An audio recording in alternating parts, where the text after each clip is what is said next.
अस्सलाम वालेकुम जी। कैसे हैं आप सब? उम्मीद करती हूँ सब ठीक होंगे, खैरियत के साथ होंगे इंशाल्लाह ताला, और घर के कामों में बहुत ज़्यादा मसरूफ़ होंगे क्योंकि अल्हम्दुलिल्लाह रमज़ान की तैयारियाँ सब ने स्टार्ट कर दी हैं। तो आपकी तरह जी मैंने भी स्टार्ट कर दी हैं, और स्टार्टिंग मैंने ली है अपने किचन की डीप क्लीनिंग से। ठीक है। अच्छा, किचन की डीप क्लीनिंग, पहले ये जो सारे डीप क्लीनिंग वाले काम है ना, बेशक आपके घर के सारे हों या फिर किचन के सारे हों, वो मैं पहले ही कर लेती हूँ। ठीक है। और आपको ना आज बड़े अच्छे अच्छे आइडियाज़ दूंगी कि आपका रमज़ान बहुत ही इजी और अच्छा गुजरेगा, और आपके पास बहुत ज़्यादा टाइम आपका सेव हो जाएगा। ठीक है। तो आज जो मैंने स्टार्ट किया ना अपना व्लॉग, वो मैंने ना फ्रिज की डीप क्लीनिंग से स्टार्ट किया था। बहरहाल इतना टाइम नहीं था कि मैं थोड़ा सा ज़रा अपना ट्राइपॉड सेट करती फिर उसकी डीप क्लीनिंग करती, क्योंकि फ्रिज का ज़रा ज़्यादा काम होता है। छोटी छोटी चीज़ें होती हैं, छोटे छोटे पार्ट्स होते हैं, सारे बाहर निकालने होती हैं। फिर बाहर मैंने रखने होते थे, फिर उसको बाहर से वॉश किया, फिर धूप में रखे, ड्राई किया। तो सारा काफ़ी काम था, तो वो मैंने आप लोगों के साथ शेयर नहीं किया, बाकी सारा आपके साथ शेयर कर रही हूँ। बस आपको आइडिया दे रही हूँ कि रमज़ान की जो तैयारी आप डीप क्लीनिंग से स्टार्ट कर रही हैं, वो सबसे पहले आपने अपनी फ्रिज को डीप क्लीनिंग करनी है, और सेकेंड आपने जो रोटी वाले रुमाल होती हैं उसको आपने अच्छे से साफ़ कर लेना है। उसको साफ़ करने का ना बहुत ही अच्छा तरीका बताती हूँ, जिससे आपके रुमाल हमेशा फ्रेश रहेंगे और बिल्कुल न्यू रहेंगे। ठीक है। तो उसके लिए आपने एक पतीली ले लेनी है, उसके अंदर पानी डालना है, 1 टीस्पून सॉल्ट डाल देना है, half tea spoon baking soda डाल देना है, मीठा सोडा जिसे कहते हैं, 2 टेबलस्पून या 3 टेबलस्पून आपने उसके अंदर सरफ डाल देना है। ठीक है। वॉशिंग पाउडर, उसको डालने के बाद जी आपने उसके अंदर डाल देने हैं रुमाल जो रोटी वाले होती हैं, और आपने उसको बॉयल होने के लिए रख देना है। ठीक है। और कुछ जो पेंडिंग काम है वो भी साथ साथ आप लोगों के साथ शेयर करती जाऊंगी, और आपके साथ आपको जो बताती भी रहूँगी कि रमज़ान से पहले आपने जितनी भी आपकी ऑयल्स की बॉटल्स हैं वो आपने अच्छे से फिल करके रखनी है, ताकि आपको बिल्कुल भी ना हो कि आप स्टोर रूम में जाएं और वहाँ से अपना थोड़ा सा जो ग्रोसरी है वो लेकर आएँ फिर उसको फिल करें। तो ये वाले काम ना आपने अवॉइड करने हैं। ठीक है। मैं यहाँ पे अपने शेल्फ काउंटर के ऊपर जो मेरी ऑयल बॉटल होती थी उसको मैं फिल कर रही हूँ, और साथ ही जी मैंने घी भी निकाली है। एक और बात बताती हूँ, घी मेरे घर यूज़ नहीं होता बिल्कुल भी, बहरहाल सिर्फ एक जैसे भी एहतियातन के तौर पे ना मैंने इसको फिल कर लिया है, घी मैंने मंगवा लिया है। कभी कभी होता है कि कुछ चीज़ें होती हैं कि आपको घी से बनानी पड़ती हैं, तो उसके लिए मैंने घी ये डालडा मंगवा के रखा है। और थर्ड आ जाता है जी, यहाँ पे मैं काली मिर्च पीस रही हूँ। ये भी आपने रमज़ान से पहले हमेशा पीस के रखनी है और बॉटल भर के रखनी है। ये हमारे बहुत ज़्यादा काम आती है और बहुत हेल्प करती है। ठीक है। क्योंकि कुछ लोग ना जैसे भी सुबह सैरी खाते हैं ना, सैरी करते हैं, तो उसमें जब दही खाते हैं तो दही में थोड़ी सी ना वो काली मिर्च ज़रूर ऐड करते हैं। वो थोड़ी सी डाल के उसके बाद दही खाने से मैंने बहुत सुना है कि प्यास नहीं लगती आपको सारा दिन, और आपका रोज़ा बहुत अच्छा गुजरता है। ठीक है। तो इसलिए आपको चले एक टिप दे दी है, जो मैंने सुना है वो आप लोगों के साथ शेयर कर दी है। ठीक है। जब तक जी ये सारे मैं जितने भी कंटेनर्स को रिफ़िल कर रही थी, साथ ही जी सब्ज़ी वाला आ गया, और रोज़ की टेंशन सब हाउसवाइफ की कि आज क्या बनाएं। ठीक है। और मेरी भी यही टेंशन है, और क्योंकि ना आजकल मौसम इतना ज़्यादा ड्राई हो गया है, मैं कहती हूँ ख़राब हो गया है, कि गले इतने ज़्यादा ख़राब है ना। अभी भी 3 दिन से जो आपको वीडियो जो शेयर कर रही हूँ उसमें आपको फील हो रहा होगा कि मेरा गला ख़राब है। ठीक है। बहरहाल मुझे आप लोगों की याद इतनी आती है, और मैं हमेशा कहती हूँ कि मैंने अपनी वीडियो लाजमी अपलोड करनी है। ठीक है जी। अच्छा जी, यहाँ पे सब्ज़ी ले ली थी। बहरहाल अब देखें अब इसका क्या बनता है, अभी मैंने कोई प्लान नहीं किया था। ठीक है। और यहाँ पे ना आपको बताती हूँ कि जो आइडियाज़ दे रही हूँ वो आप सेव करते रहें। अच्छा, बहुत सारे लोग ना यहाँ पे प्याज को ब्राउन करके फ्राई करके रखती हैं कंटेनर में फिल करके। ठीक है। ड्राई करके बिल्कुल ही। तो बहरहाल मैं प्याज को ब्राउन नहीं करती, अगर आप लोग करते हैं तो ठीक है, अगर करना चाहते हैं तो गुड है।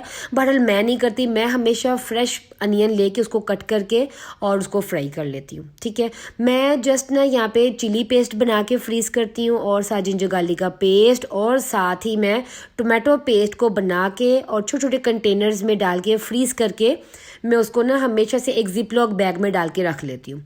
इससे क्या होता है कि जब आप सुबह सहरी हो या अफ्तारी हो, जब आप कुकिंग कर रहे होती हैं ना, तो आधा काम आपका हुआ होता है। ठीक है। और बहुत झटपट आप ना हर काम कर लेते हो। इट मीन्स कि कोई भी हांडी वगैरह बनानी है, राइस वगैरह बनाने हैं, तो ये जो टाइम टेकिंग वाले काम है ना, ये आपने पहले ही करके रखे होते हैं, तो टाइम सेव हो जाता है। तो उसके बाद जी मेरे रुमाल भी साफ़ हो गए थे, और रमज़ान में ना आपको अच्छे अच्छे खासे रुमालों की ज़रूरत होती है। मेरे मैक्सिमम 7-8 रुमाल जो ना मैं हमेशा से ना उसको वॉश करके एक तह लगा के वो मैं रख लेती हूँ दराज में। जब मुझे ज़रूरत होती है मैं फ्रेश ही ना यूज़ करती हूँ। और यहाँ पे जी मैंने बाहर ड्राई करने के लिए रख दी है। अब आ जाते हैं जी अपने लंच की तरफ। पहले तो ना मेरा माइंड था कि मैं क्या बनाऊं। गाजरें तो मैंने ले ली हैं और गले ख़राब हैं, तो गले जब ख़राब होते हैं ना तब आलू गाजर नहीं पकाती हूँ मैं, क्योंकि उससे बच्चों के गले और ज़्यादा ख़राब हो जाते हैं। तो यहाँ पे ना मैंने गाजर की खीर चढ़ा दी थी, और वो है मेरे स्टाइल में, ठीक है। मैंने 2 गाजरें कश कर ली थी और उसको ना मैंने ब्लांच कर लिया था विदाउट वाटर के, ठीक है, एक पतीली में डाल के। वो जैसे ही सॉफ्ट होगी उसमें मैंने 3 किलो दूध ऐड कर दिया, 2 चम्मच चावल जो टोटा चावल होते हैं वो ऐड कर दिया और उसको हल्की आग में पकने के लिए रख दिया। ये हो रही है जी गाजर की खीर मेरे हस्बैंड के लिए। साथ ही जी मैं यहाँ पे ना जितने भी मेरे किचन के जो इम्पोर्टेंट टूल्स हैं, इट मीन्स के जो डोई है लकड़ी के जो हैं, चम्मच या जो वो जो सिलिकॉन की हैं या स्टील की हैं, उनको मैं ना अब अच्छे से ना बॉईल करने वाली हूँ, क्योंकि ये डेली यूज़ होती हैं और आप हमेशा साफ़ तो साबुन से अच्छे से करते होंगे। बहरहाल इनके अंदर भी ना काफ़ी चीज़ें होती हैं, ठीक है। इसको हमेशा ना 1 हफ़्ते के बाद या 2 हफ़्ते के बाद लाजमी बॉईल किया करें। तो ये भी मैंने हल्की आग में रख दी था बॉईल होने के लिए। और साथ ही जी यहाँ पे मैं बना रही थी आज यादों भरा खाना। ये ना मेरी मामा हमें हमेशा ना मनाने के लिए, प्यार से मनाने के लिए बनाया करती थी, क्योंकि मेरी मामा ना कभी भी ना बाज़ार से हमें कोई भी चीज़ लेके नहीं देती थी। मेरे जो फादर थे ना तो वो पाकिस्तान में नहीं रहते थे, वो बाहर रहते थे, तो इसलिए फिर ज़ाहिर बात है मेरी मम्मा कभी घर से बाहर नहीं निकलती थी और कभी बाज़ार की चीज़ें कुछ ऐसी नहीं ला कर देती थी। घर में ही हर चीज़ मैनेज करके वो हमें खुश करती होती थी। तो आज मैं मम्मा के स्टाइल से बना रही हूँ मैक्रोनी, क्योंकि ना जब मेरा दिल बहुत ज़्यादा उदास हो जाता है ना और मुझे याद आती है अपनी मम्मा की, क्योंकि ना आपको पता है कि आजकल लाइफ इतनी ज़्यादा बिज़ी हो चुकी है, सब अपने अपने कामों में बहुत बिज़ी हैं। बच्चे अपने स्कूल के और अपने स्कूल के वर्क में बिज़ी रहते हैं, और जो हस्बैंड हैं वो अल्हम्दुलिल्लाह अपने अपने काम में बिज़ी रहते हैं, अपने ऑफिस की ड्यूटी में, और बाकी भी उनको बहुत ज़्यादा काम होते हैं उसमें बिज़ी रहते हैं। और ना फिर मैं घर में अकेली होती हूँ। तो आपको पता है अगर मैं किचन के कामों में अपने आप को बिज़ी नहीं रखूँगी या फिर खाने कुकिंग बेकिंग में अपने आप को बिज़ी नहीं रखूँगी, तो फिर तो इंसान घर में पड़ा पड़ा बिल्कुल ही उसको जंग लग जाता है, वो तो पागल हो जाएगा ना। तो अच्छी बात है कि आप अल्लाह से दिल लगा के रखें, घर के कामों से दिल लगा के रखें, ताकि आप घर को जन्नत बना के रखें और उस जन्नत में खुद आप अच्छी सी खूबसूरत सी बन के रहें, ठीक है। तो बस इसलिए ना मैं हमेशा से जब मेरा बड़ी उदास हो जाती हूँ ना, फिर मैं मम्मा की ना जो रेसिपीज़ होती हैं मैं वो ट्राई करती हूँ। तो आज मैं बना रही थी बच्चों के लिए स्पेशल सी मैक्रोनी मम्मा के स्टाइल में। यहाँ पे मैंने सबसे पहले मैक्रोनी बॉईल कर ली थी।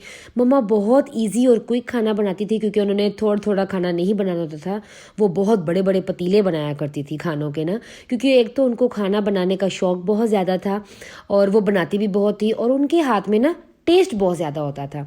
तो यहाँ पे मम्मा जैसे बनाती थी ना, जैसे एक ले लेनी पतीली, उसके अंदर अंदर जिंजर गार्लिक का पेस्ट आपने लाइट से सौते कर देना है, गाजर, शिमला मिर्च, गोभी, सारे स्पाइसेस, नमक, काली मिर्च, चिकन पाउडर और 1 चिकन क्यूब, वो और सारी सॉसेस ये सारी डाल के मिक्स करके, साथ ही मैक्रोनी बॉयल की हुई और वो डाल के इसको अच्छे से मिक्स करती थी और ना इसको 10 मिनट पे ना दम पे रख देती थी। आपकी सोच नहीं होगी इतनी मज़ेदार ये मैक्रोनी बनती है ना, जितने आप इसके अंदर स्पाइसेस डालते हो, जितनी आप थोड़ी सी और न्यू स्टाइल में बनाने की कोशिश करते हो ना, तो मैं कहती हूँ उसका जो टेस्ट होता है ना, बेसिक टेस्ट, वो आप ख़त्म कर लेते हो। तो ये मेरी मम्मा के स्टाइल की है, बहुत ही कमाल की है। इसके भी अंदर ना मम्मा हमेशा या तो चिकन को ना सोया सॉस और नमक के साथ बॉईल करके श्रेड करके वो डालती थी। इसमें जस्ट मैंने चेंजिंग ये की है कि मैं जो चिकन के क्यूब्स होते हैं, मिनी क्यूब्स को ना मैं थोड़ा सा सौते करके, जैसे पिंक से वाइट करके फ्राई पैन के अंदर, उसको मैं सोया सॉस, काली मिर्च और नमक के साथ ना इसको हल्का सा लाइट सा टच दे के मैं इसको फ्राई करती हूँ, और ये हो जाती है चिकन रेडी। और इसका टेस्ट बहुत कमाल का होता है। बस थोड़ी सी मैंने ये इसमें चेंजिंग की है, ठीक है। और फिर ना मैं इसके अंदर डाल देती हूँ मैक्रोनी के अंदर, और इसको अच्छे से मिक्स करती हूँ। और जब कोई भी इंसान जब अपनी माँ की या बाप की जो भी कोई रेसिपीज़ होती हैं वो जो बना रहे होते हैं ना, तो मैं कहती हूँ इतना दिल खुश होता है और ना उस चीज़ को बड़ा ही खाने को दिल करता है। फिर जब आप खाते हो तो आपको याद लाजमी आती है कि नहीं अनम वो टेस्ट नहीं आ रहा, बहरहाल बनाई तो मैंने बहुत अच्छी है। बच्चे वाह वाह करती हैं, बहरहाल आपकी जो ज़बान को जो टेस्ट लगा होता है ना माँ के खानों का, वो आप कभी भी पूरा नहीं कर सकते। तो अल्हम्दुलिल्लाह जी यहाँ पे बच्चे आ गए थे, आज फ्राइडे था तो आज बच्चे जल्दी आ गए थे और हस्बैंड लेते आए थे अंडे, क्योंकि आजकल अंडे लाजमी सुबह नाश्ते में एक एक लाजमी मैं बच्चों को दे रही हूँ, क्योंकि बच्चों की भी हमने भी जैसे वो रमज़ान की तैयारी करनी है ना, तो इसलिए। तो साथ ही जी मैं जो गाजर की खीर बनाई थी मैं उसको भी मैं यहाँ पे डिश आउट कर रही हूँ। बहुत ही कमाल की खीर है, ये 3 किलो दूध की खीर बनाई है और इतनी मज़ेदार बनी है ना, ये रबड़ी खीर बनी है, बहुत ही मज़ेदार, बहुत ही कमाल की है। तो इसको थोड़ा सा मैं सेट करूँगी। सेट करने के बाद इसको अच्छे से ड्राई फ्रूट्स के साथ आपने बड़े प्यार से इसको डेकोरेट करना है, तो ना ये बड़ी अच्छी हो जाती है। और मैंने ना इसको डेकोरेट करने के बाद ना मैंने थोड़ी देर इसको फ्रिज में रख दिया, क्योंकि आजकल ना थोड़ी सी गर्मी हो गई और दिल करता है कि थोड़ी थोड़ी ठंडी चीज़ें खाएं। और साथ ही जी अयान ये जो रोटी वाले रुमाल है वो उतार के ले आया था कि मम्मा ये ड्राई हो गए हैं, क्योंकि मैं ज़्यादा देर तक भी ना इसको धूप में नहीं रखती, क्योंकि ये डार्क कलर्स की हैं और कलर इनके फेक ना हो जाए। ठीक है, ये हो गए जी रोटी वाले रुमाल डन। इनको मैं रखूँगी ड्रॉ में और इसे रखने के बाद जी बाकी मैं अपने सारे काम समेट लूँगी। ठीक है, काम आपके बहुत ज़्यादा होती हैं, दिन आपके छोटे होते हैं और सारे काम माँ की जो जिम्मेदारी होती है उसने करने होती हैं। तो ना अब मेरे हस्बैंड जैसे ही आए, मैंने बच्चों को तो ये सारा लंच उनका रेडी करके डाइनिंग पे लगा दिया था। और अयान इतना मजाक करता है ना, क्योंकि अयान कभी भी ना बहुत कम वीडियो में आता है, आपने देखा भी होगा, क्योंकि इसको वीडियो जैसे बनाने लगते हैं ना तो इसकी हंसी बस निकल आती है, पता नहीं क्या बात है, अभी ये वीडियो नहीं बना पाता। यहाँ पे बच्चों को लंच रेडी किया तो मैंने कहा चले अयान आप ना ये खीर का बाउल अपने हैंड में पकड़े और ना मैं थोड़े से ना एक जैसे थंबनेल के लिए ना एक पिक्चर बना लेती हूँ। बस इसकी तो हंसी नहीं खत्म हो रही थी और हिलता जा रहा था। मैंने कहा ऐसे तो मैं वीडियो नहीं बना पाऊंगी, ना ही मैं ना ही मैं कोई पिक्चर ले पाऊंगी। कह रहा था मम्मा अगर मैंने ये ऐसा एंगल ले लिया तो सारी खीर नीचे गिर जाएगी, फिर मुझे इकट्ठी करनी पड़ेगी। तो बहरहाल जी यहाँ पे मैंने सारा उसको फ़ोटोशूट किया, उसको नीचे भेजा और यहाँ पे मैं अपने हस्बैंड के लिए बना रही हूँ लंच। मेरे हस्बैंड कहते हैं उनके बकौल के जो मैक्रोनी शकरूनी होती है ना अनन, ये जस्ट टेस्ट होता है, इससे पेट नहीं भरा जाता, मैं अभी मुझे रोटी ही बना के दो। तो सालन तो मैंने बनाया नहीं था, तो फिर मैंने जल्दी फटाफट करके ना मैंने यहाँ से अयान से कहा जल्दी से प्याज उठाओ, उसको छीलो, पील ऑफ करो, मैं तब तक रोटी बना लेती हूँ। अयान ने छील दिए और मैंने जल्दी से फटाफट करके जी यहाँ पे बनाए अंडे प्याज। और अंडे प्याज मेरे हस्बैंड थोड़े से सॉफ्ट वाले खाते हैं, जैसे पहले प्याज को थोड़ा सा सॉफ्ट कर लेते हैं, उसके बाद टमाटर ऐड करते हैं, सॉल्ट ऐड करते हैं, स्पाइसेस ऐड करने के बाद अंडे ऐड करते हैं, वो मेरे हस्बैंड खाते हैं। और मैं अगर अपने लिए बनाऊं तो मैं सब कुछ ही मिक्स करके डाल के बस उसको अच्छे से फ्राई करती हूँ और मैं खा लेती हूँ। तो ये था जी मेरा आज का व्लॉग, जिसमें मैं आपको रमज़ान से related ideas, tips and tricks और हैक्स बता रही हूँ, ताकि आपका रमज़ान बहुत ईज़ी गुज़रे और बहुत अच्छा गुज़रे इंशाल्लाह ताला। और अगर आप कुछ कोई यूनिक सी रेसिपीज़ या आपके माइंड में कोई रेसिपीज़ हैं वो आप मुझे लाजमी मेरे साथ शेयर करना, वो मैं लाजमी यहाँ पे सिखाऊंगी भी और अपनी रेसिपीज़ भी आप लोगों के साथ ज़रूर शेयर करूँगी। ठीक है, आज का व्लॉग आपको पसंद आया होगा तो मुझे लाजमी अपने कमेंट बॉक्स में मुझे बताना है कि आज का व्लॉग मेरा आपको कैसा लगा। तो उम्मीद करती हूँ आपको आज की टिप्स, मेरी ट्रिक्स सब कुछ अच्छी लगी होंगी। ओके जी, अल्लाह हाफिज़, बाय बाय। कल मिलते हैं न्यू व्लॉग में, न्यू अच्छी सी रेसिपीज़ के साथ, कोई दिल की बातों के साथ। ओके जी, बाय बाय।